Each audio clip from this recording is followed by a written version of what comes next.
Hi, everyone. As we enjoy our season break, we wanted to bring you one of our most listened to Real Talk episodes. I think this topic resonated with so many of you because we can all relate to the mental load, the constant to-do lists that dominate our lives. In this episode, Liv and I discuss how we can more evenly share this load within our family, particularly if we're in a partnership. For our single parents out there, we also did do an episode with parenting guru Sarah Ockwell-Smith, where she discusses how single parents can support themselves and find support in others during their parenting journey. So check out episode 38 for that conversation. Okay, let's get into the episode.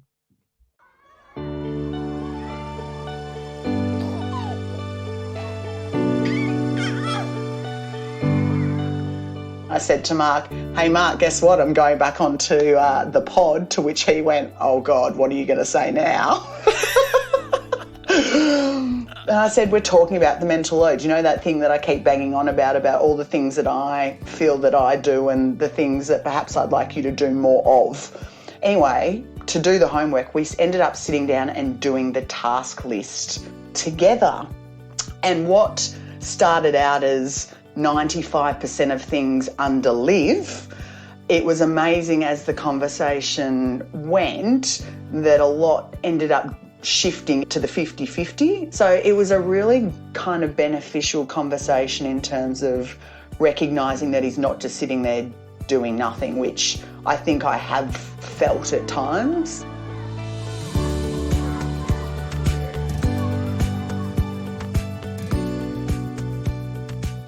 Hello and welcome to Parenthood, conversations about life after kids. I'm your host, Leonia Kiddenor, and every fortnight I will bring you discussions about the real and raw realities of parenting, life behind the Instagram filter. Join us as we laugh, cry and bond over the organised chaos that is parenthood.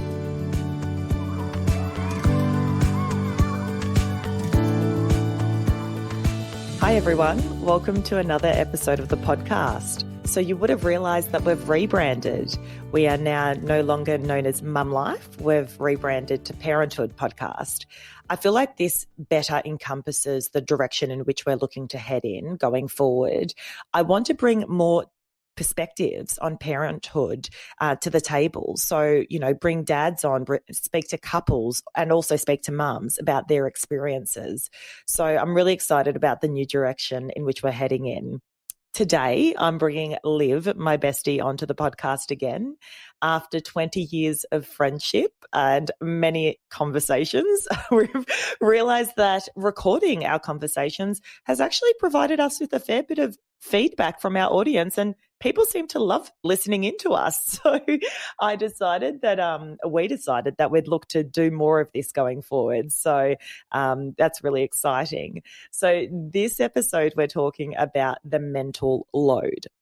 All of that invisible work that you do, your partner may do around the house. So it's things like stacking the dishwasher, cooking the meals, writing the shopping list, going to do the shopping, changing the kids' nappies, changing their clothes, etc. And there's been a fair bit of talk about the mental load more recently, just in the general media. And we thought, let's hash it out and let's have a little bit more of a convo around it. I actually put a shout out to our audience to get a better understanding of how they manage their households and who's doing what. And the results are quite interesting. I also got Liv to do a bit of an exercise with her husband, Mark, and they wrote out a lot of those key tasks that were being done around the house and wrote next to each of the tasks typically who is doing it. And that gave them a really great insight around who is doing more.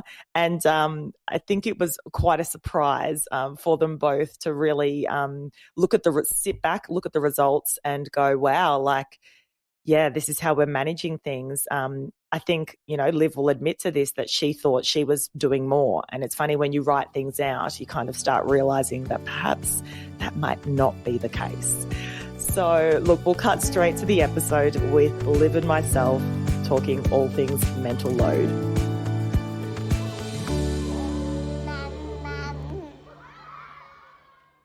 Liv, welcome to the podcast. It's so good to have you back by popular demand. Oh, I'm chuffed. That's too kind. Must be our chemistry, Lee. Oh, We've been doing this for a while now. So talk to me. How's life? What's been happening? Oh, God. Isn't it funny when someone asks you that question? You're Yeah. like, what has actually been happening? Good question. Do you know what? Harry started childcare this last week, finally. So we made the plunge. Yeah. And that has been fantastic. He transitioned really easily. Phew. Wow. I feel so much better. I'm more on top of work this week, so not as stressy. Yeah.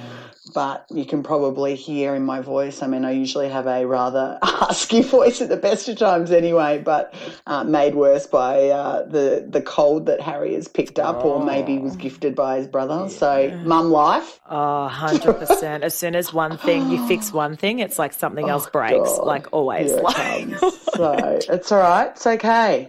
We'll fix that. How about you? Yeah, What's news? good. It's amazing, isn't it? Even having the kids in daycare, like you having Harry, just even that one day, how much of like how liberating that can feel. And can you only imagine when he transitions to like 2 and 3, you literally won't know yourself because you'll just have so much more time, right? So similarly, like Charlie's now transitioned to 2 days. I'm going to up it to 3 in the next week or so. And I think at that point, that will be 3 full days of the kids both being in daycare, which I think I'm just not going to know myself. But the challenge, as I said, one thing gets repaired and something else always breaks in mum life. So what's broken for me is basically my nanny on a Friday now has sort of taken on a full-time gig somewhere and not in nannying, in something else. And she is so fantastic and the kids just love her. And she had her last shift with us on Friday and literally she walked out the door, I closed the door and then I just burst into tears. Oh, no. What am I going to do without you, my lifeline? And Noah's like, Emmy, next Friday. And I was like, yeah, okay. Oh, dear. Oh, dear. So that's okay. It's a problem we'll fix and I'm sure we'll find someone in time. But are you on the hunt for somebody new? I am on the hunt for someone new. So anyone in the sort of the South Yarra area, if you're sort of local, I always find it is helpful for local nannies because it's easy for them.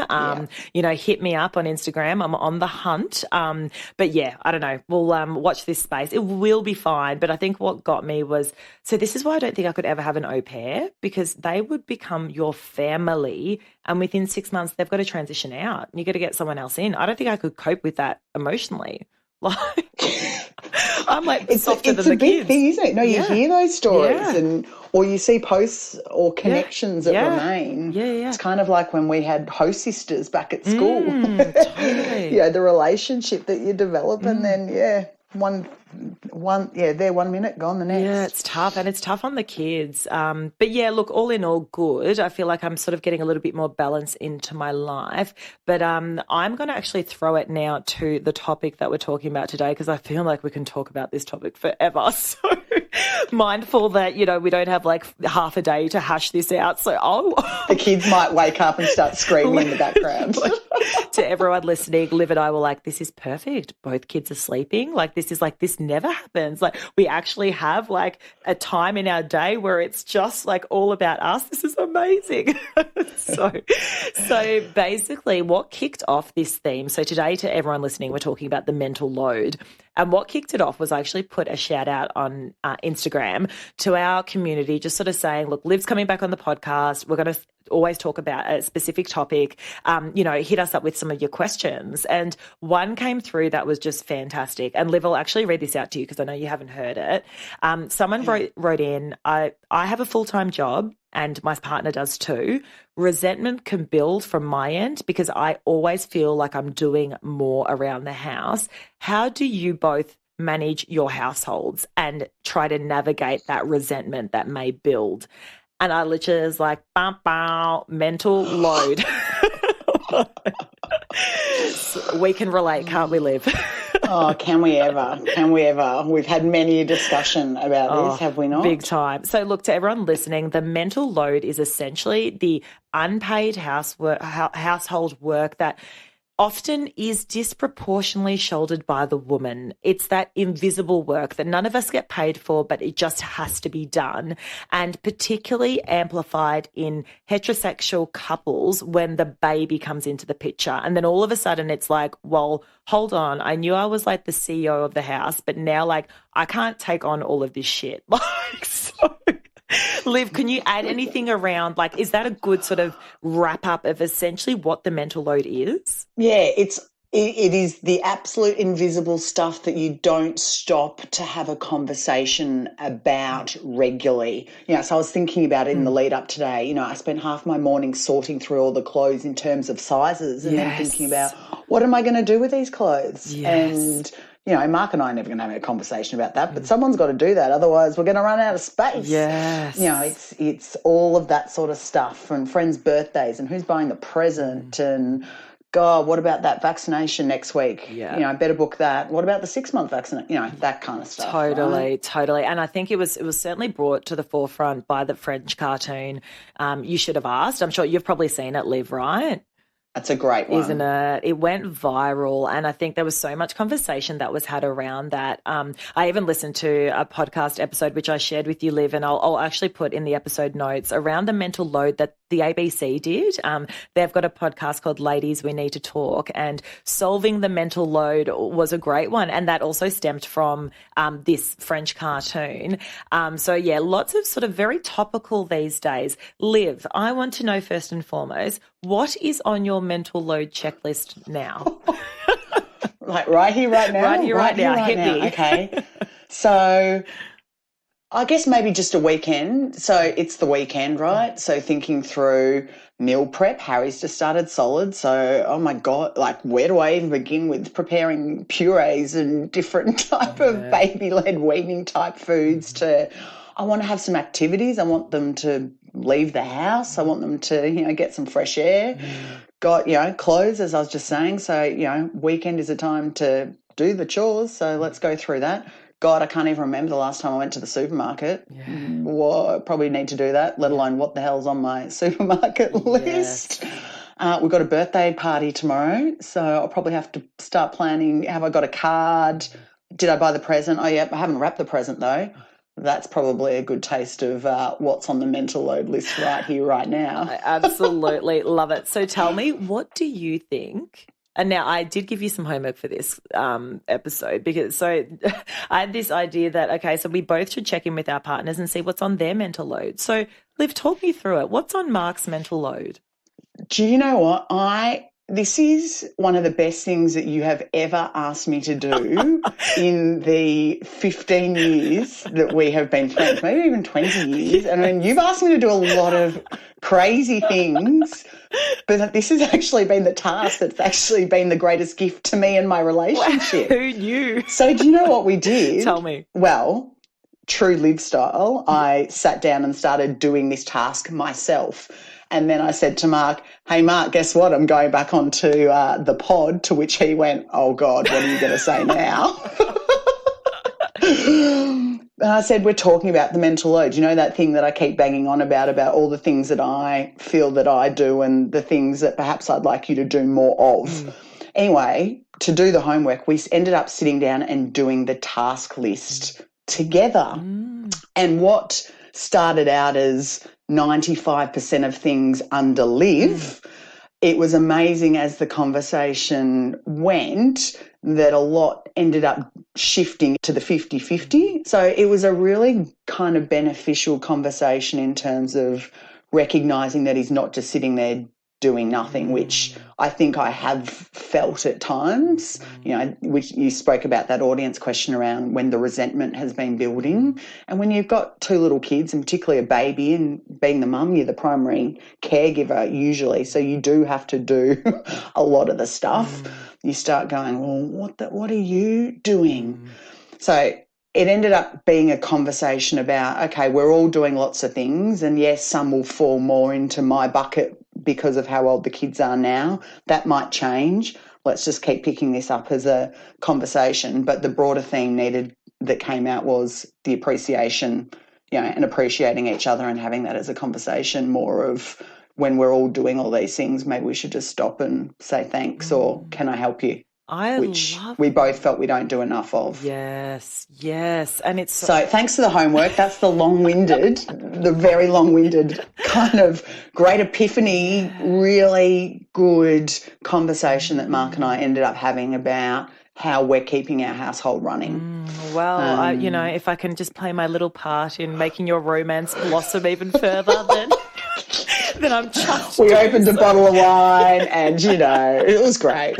We appreciated each other. I think it's like we appreciated each other a little bit more. Exactly. It's so true, isn't it? And it's interesting because we put a poll out to our audience and about 150 people got back to us, which is pretty solid, I think, around, who does the household, tasks and who takes on more of the mental load. And I will read out some of these results because they're quite interesting. But I wonder if there was a little bit of that, like what you're saying, Liv, where we're sitting there going, well, we're doing it all, and that's what the results reflect. It's funny you say that. I answered the poll and I guarantee, so household chores, who does more? I hit, me or, the mum. For all of those things, I hit the mum because that's absolutely where I have felt. And, when you and I have discussed this, like that is absolutely how I felt. I felt like I was, really shouldering the load here. But when we actually stopped and went through the list, yes, maybe, and I think the other thing we've got to be careful about here is, the point scoring, element of it. So whose list is longer, or will my task take a whole lot longer, cooking and going to the shopping and compared to your, that's just really not healthy. Yes. So, that was kind of the conversation that we had too in terms of all the things that we're doing make this family go round, and they are going to change and there's going to be peaks and troughs, but as long as we sit down and, that was our commitment. Let's do this twice a year and be like, are we on the same page? Maybe we need to do it more. I don't know, but, good starting place. What do you think so essentially the conclusion there was, wow, we both do a lot. We both appreciate how much each other are doing. Any things you would change after that conversation and how you're approaching things? Do you know, I just so I don't know about you, we both, our partners' families live in the country. So you and I, once a month or every 6 weeks, pack up our family, throw them in the car, and that is the most stressful thing. Like, you talk about mental load. Have I got enough warm clothes? Have I got enough? What happens if it's sunny? What happens if it's raining? Have I got gumboots? Yeah. Have I got enough food? Have I, thought of a present? I find going away the most stressful time. So I said, if there's one thing that could change, I'd really like you to help me plan and pack and manage that a whole lot better. And, that can be a bit of a theme for some other things, whether it's supermarket shopping and when you realise that something's run out, can you just, tell me or text me or put it on our Google Home shopping list or whatever it's going to be. So, we find a solution. Little things you can tweak, right? And just kind of go, okay. And again, if you're not talking about it, you're not going to even realise that it's an issue until you both kind of voice it. And like you said, sit down and actually hash it out. I did the same thing, but my conversation was about 30 seconds. I went, hey, Jules, what's on your mind right now? He goes, he's cooking dinner. He's like, work. I'm like, okay, anything else? Nope. Like anything else that you feel like you're going to do tonight or you're going to think about for the family or anything? Nope, just work. I'm like, okay, cool. Okay, cool.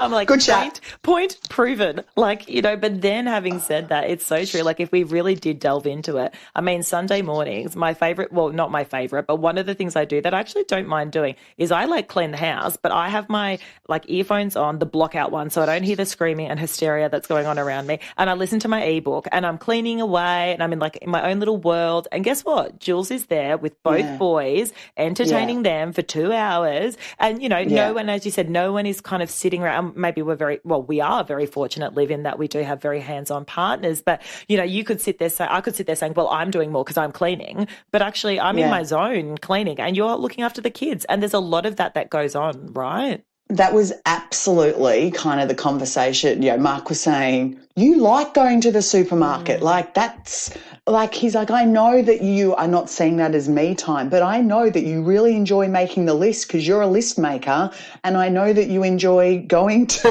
the supermarket and you don't actually want me to do. Don't get me wrong, Liv, I'm happy to go if you want me to, but, that's kind of right, and particularly our personality types, right? And I don't know if anyone else, gets this, but we like project managing stuff, right? Like, we like having things in order. That's why we have the list. That's why we tick things off and cross them out. But, you would have read in the prep for today and just being interested in this topic that if you don't have these conversations with your partner, where it can lead to is that really deep resentment and, burnout for the mum or dad or whatever it is, whoever, feels that they're shouldering more of the load in their relationship. So it's a really fascinating topic. Isn't it? I want to cut to the results of some of these questions. So listen to this. And this will be like, it's interesting because I think it sort of validates what we were just talking about. Okay. So who does the majority of housework in your household? 93% mum. Who does the childcare drop-off pickup? 79% mum. Who cooks most of the meals? 75% mum. So that's a little bit, I guess, a little bit more even. Who buys the kids' clothing? 96% mum. Yeah. Who organises the social calendar? 95% mum. No surprises there. Who makes the beds? 87% mum. And who puts the toys away? 84% said mum. So, yeah, it's interesting. But as you said, you've got to wonder if there's that little bit of bias going on. And, one of the conversations that I've had with so many new mums, as you have as well, Liv, is just that feeling of complete overwhelm because all of a sudden you've got this little baby to care for. And then it's like all these household duties have just come up out of nowhere. And you're sitting there going, how did this even happen? Like, before the baby came, we were hunky-dory. And now it's like all of a sudden I'm thrust into this role where I can't sit still for a minute and just have idle time and not think about all the million things that are happening around me. Like, it's crazy, the impact. You remember those days sitting in bed on a Sunday watching all of that terrible TV that you like watching? My Real Housewives. Yeah, exactly, Real Housewives. I don't know, I'm thinking back, 15 years ago and it was The Hills. But, yeah, more recent times, Real Housewives, you just like binging that. I mean, when was the last time we could do something like that? It's funny you say that, maybe even a couple of weeks ago, just in the thick of work, really busy week, I looked at my clock and it was 9:45 p.m. by the time I sat down, kind of end of day, okay, I can now start scrolling through my Instagram feed.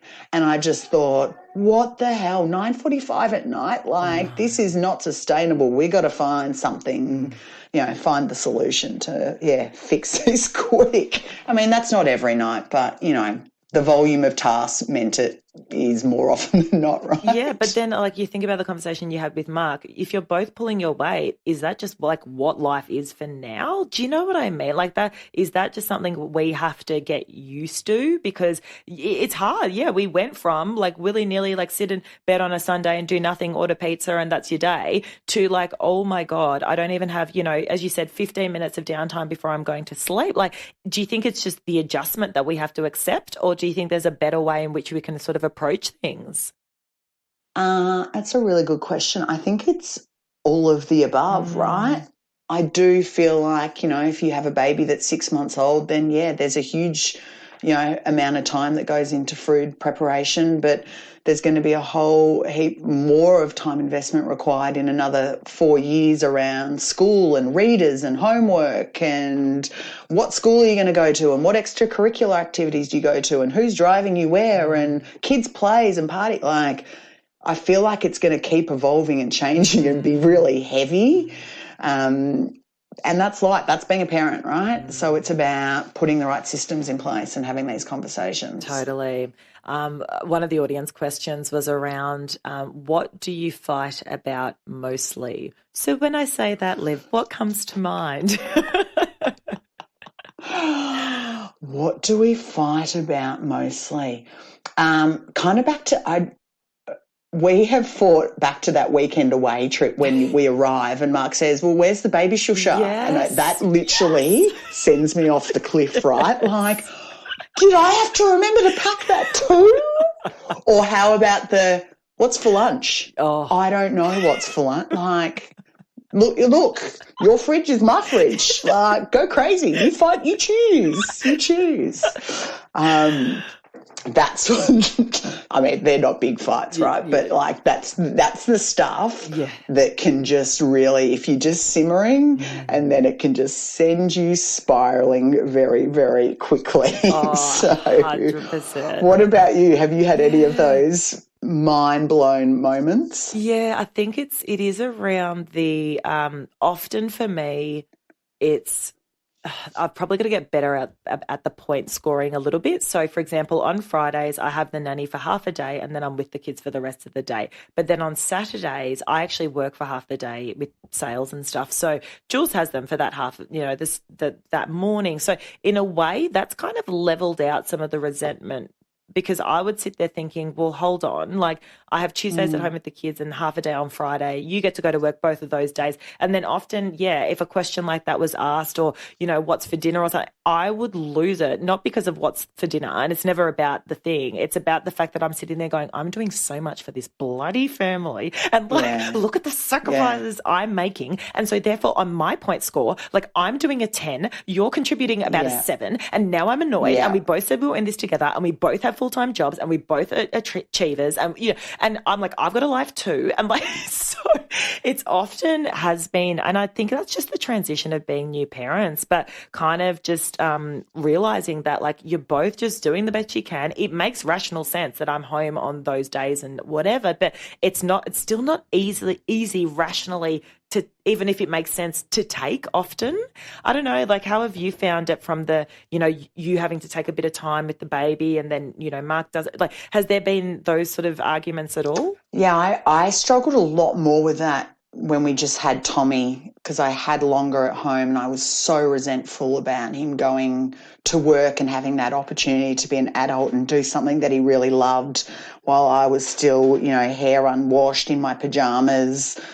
My biggest thing was, keeping the baby alive and working out what we were going to have for dinner. Like I was incredibly resentful there and, just doing loads and loads and loads and loads of washing and just thinking, can you help me fold it, please? But I think we've really kind of worked through that and our relationships matured around, the roles that we need to play. And it's a work in progress. I am definitely a massive mental load thing for me is Christmas. I don't know about you, but we've got big families, right? So many presents to buy for. I shoulder that, and I kind of enjoy a little bit. This Christmas, I'm divvying up the list and saying, you're buying for these people and I'm buying for these people. And I reckon that will be a massive win for our family and my mental health for sure. It's funny, isn't it? I mean, the little things that even listening to the podcast episode that I'll put in the reference notes, the ABC one, they said, that like a marriage was almost broken by the fact that like he asked something about a glue stick and she goes, get out. He's like, wait, what? And literally like she locks him out over a glue stick and an argument about like it's never about the glue stick and it's never about the small things. But I guess the lesson there is, when you are noticing that there's that resentment building, like having and taking the time as you did with Mark or whatever to sit down and actually hash things out. It's amazing how conversations that probably need to be had, we're not having them enough. Exactly. Like in our case, it wasn't really about the list as such. It was about saying we need to show greater appreciation to each other, right? So, Mark, thanks for doing the pick up and drop off today. That, meant that I could stay at work for an extra hour and finish those things off because that was really important. Or I wasn't rushing and stressed by that. Or him, rather than me saying, can you please come and help me fold the washing, him just getting up and doing that and, having a conversation while we do it about our days or whatever it might be, or, thanks for dinner, or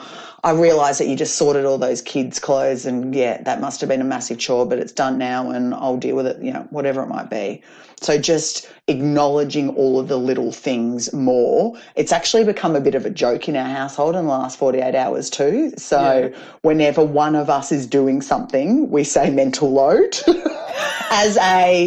an example, Mark, we haven't seen your brother and your sister. Let's organise a lunch, in the next couple of weeks. And then I would say mental load as a sign of I'm putting that on your load. I'm taking it off mine.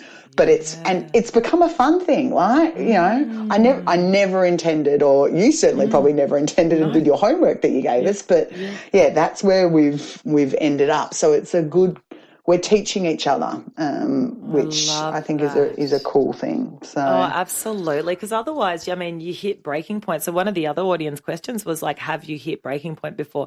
And what came to mind when I thought about that was I remember, you're right, it was always a bit worse with the first child, because I think that's when you're really navigating all of this for the first time and you're like, wait, what the hell? I'm chained to this child, and you get to go off to work and you don't get how much I'm doing, and now I'm annoyed and blah, blah, blah. So anyway, I just let that build and let that simmer away, that resentment simmered. And then I remember one night we actually went to a friend's house for a dinner party, and it was like, I don't know, 11:45, and the dinner party was around the corner. And I said from where we live, and I said to Jules, okay, it's 11:45. I think we should probably go now, because then the nanny can clock off by 12, right? Because she had the kids, and I was like, that would be perfect timing. And then Jules was like, no, we can have one more wine. And I was like, but then, like, if we're only having one more wine, then we'll technically probably only leave in about half an hour, and then there's no point. Then we'll have to pay her. We may as well pay her till 1 o'clock in the morning, but there's no point, because like I'm tired anyway, so we may as well go home now and get back by 12, because she probably wants to sleep as well. And Jules was like, no, and he said it like loud. He's like, no, one more wine. And then what happens? 4 of the other guys on the table like, oh no, you guys can't go. One more wine. And I was like, and it's like, if it was pre-baby, I would have been like, yeah. Post-baby, I was literally like, I had steam coming out of my ears. And it wasn't about the one more wine or about the extra $20 we'd have to pay for the babysitter. It was such a build-up of the resentment. And I'm sitting there watching him from the other side of the table being like, do you know how much I do? And look at you just all relaxed and, laissez-faire, just like there with your wine, like one more wine, no drama. So I'm like, you have no idea. Your life hasn't changed at all. But it's basically like, and that was a breaking point, because I remember we ended up leaving. I think he noticed my death stare from the other side of the table, and he was like, okay, we all know that look. Might be leaving. If you value your life, you should leave now. We get home, and I was furious, and he was like, I don't get it. Like, who cares about? And again, I think so that for me was probably a breaking point, because I was so irrationally furious, crying, and he's like, why are you crying? It's okay. We're home now. And I was like, and you just don't understand. And anyway, long story short, the next day, when we'd had a little bit of time for that to simmer, I just said to him, I'm like, okay, it's not just that. It's not just being mindful about when the nanny's going to clock off. It's everything else that you're not seeing. And so that actually, it's funny how sometimes those moments of conflict can kind of progress your relationship, because it forced us to have the conversation. So, but you shouldn't have to wait for it to get to those breaking point moments, I guess, in order to sort of continue to improve on your relationship. I mean, what do you think, Liv? I think that's exactly right. And I think that's why I found this so powerful, that for the first time we've had it as a preventative measure, a proactive conversation, rather than it hitting to the point where I, throw the sheets off the bed, at 3 a.m. as I get up to settle Harry for the 10th time, because I've done it 10 times and Mark's only done it 2 times, because I'm point scoring even at 3 a.m. in the morning. And then, that's the kind of stuff, I just think it's really, really powerful, because, particularly being an emotional person, you and I both are. So, and, we'll bottle things up until it becomes a bit of an issue. So, a big takeout, and I'll save all of the listeners reading every article on the mental load, because I don't know if you found the same thing. They all very much say the exact same thing, word for word. There was, I was looking for some great solutions around what can you do, how do you manage this? What are the tips of the trade? And, the big takeout seemed to just be communication, right? Communication, and working through the list equally, which is, I get a hard thing in a lot of relationships, and, there's a lot of societal issues here, and, role definition in terms of who does what, and, cultural norms and all the rest of it. So, it's a interesting one to kind of chip away at, that's for sure. Did you find anything in any of your reading or research that just really resonated, I guess? Yeah, I think there was certainly writing it all down, or as much as possible down, so you can kind of see it on the page, similar to the exercise that you did with Mark. I think that was a big one that they continue to talk about. And I think it also, like, the complexity also comes where, okay, so we're both in relationships where we are both with people who are very career oriented, and so are we, right? So perhaps that's more of a pressure cooker situation, because we're sitting there going, well, hold on, we're also bringing the bread to the table. We're doing it all. We're trying to do it all. Yeah, absolutely. Yeah. But I wonder in the dynamics of perhaps when there's a, let's say the mum is more of the stay-at-home mum and then the dad is more of the working dad, whether the mental load, the resentment is as great, because maybe the mum would therefore feel as though, well, this is kind of my job, and this is what I'm focusing on, and you are focusing on that. I mean, what do you think? Like, do you think?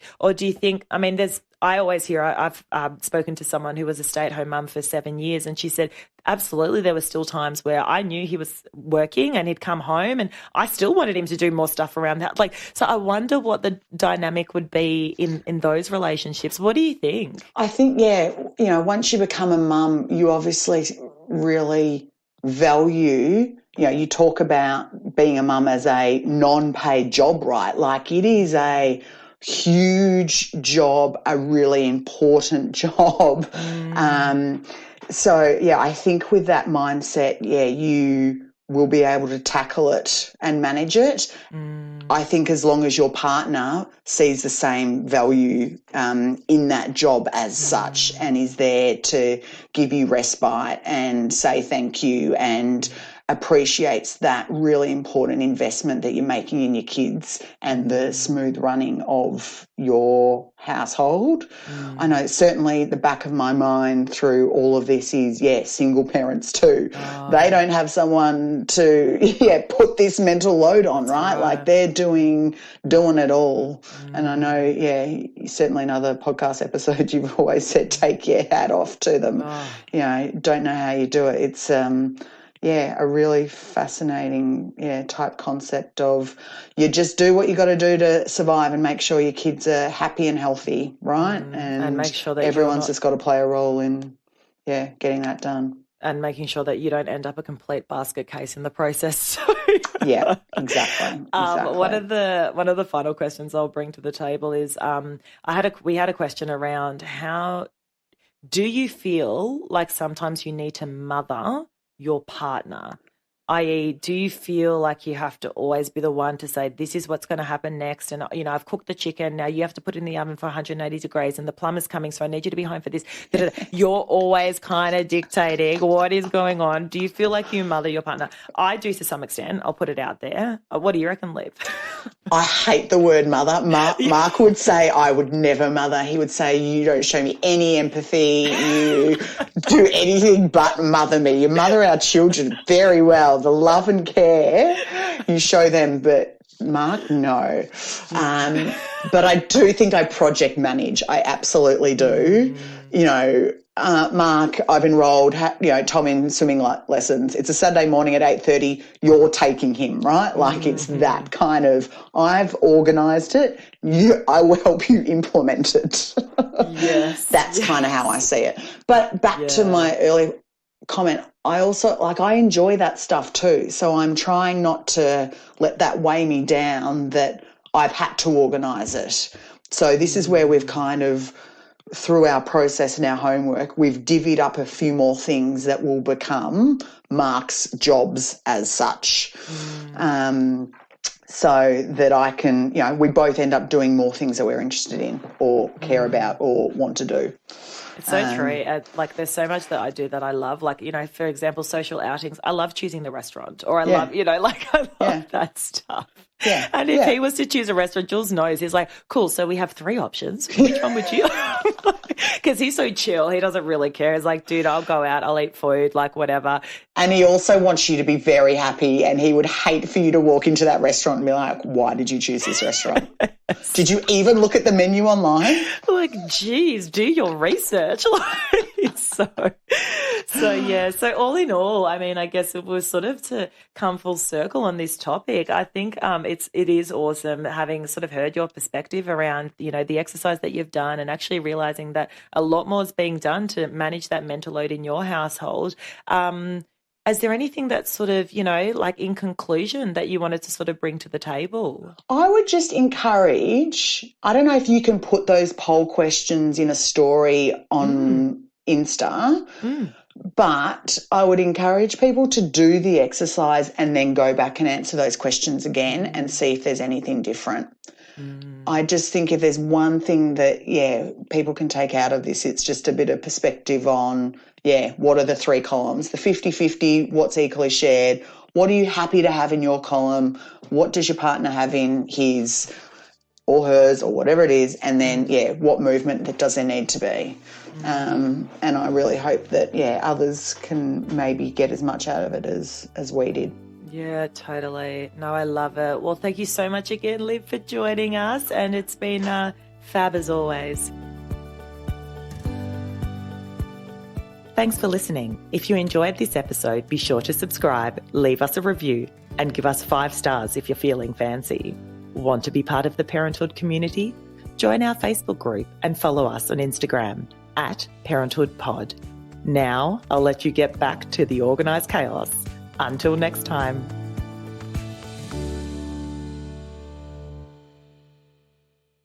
I will gauge your reactions and you can do thumbs up and thumbs down or stop talking.